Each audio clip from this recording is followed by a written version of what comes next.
एकदम प्रीमियम क्वालिटीचं plastic body असलेलं, त्याचबरोबर प्रीमियम क्वालिटीचे चाक या कूलरला आहेत। बजाज कंपनीचं हे डेझर्ट एअर कूलर गेले 3 वर्ष आम्ही वापरतोय। 55 लिटरचं असलेलं हे कूलरला वरच्या बाजूला असं आईस चेंबर दिलं आहे, म्हणजे तुम्ही बर्फाचे तुकडे इथं टाकू शकता आणि जेणेकरून जास्त थंड हवा तुम्हाला मिळेल। त्याचबरोबर त्याच्यासोबत हे असं पाईपला जॉईंट करण्यासाठी छोटंसं पाईप दिलेलं आहे। ते कसं वापरायचं ते देखील सांगते। इथं नॉर्मल 2 ऑप्शन्स आहेत, फॅन आणि स्विंग अप, जे की स्पीड आणि पाणी मोटर याच्यासाठी आहेत।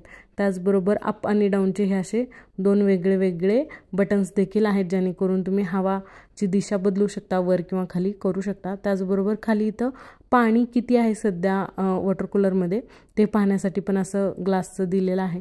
त्याचबरोबर खाली तुम्ही जर मगाने पाणी घालताय, बॉटलनं पाणी घालताय, तर त्याच्यासाठी असं छोटंसं एक विंडो दिले, जेणेकरून तुम्ही बाहेरून आतमध्ये पाणी घालू शकता।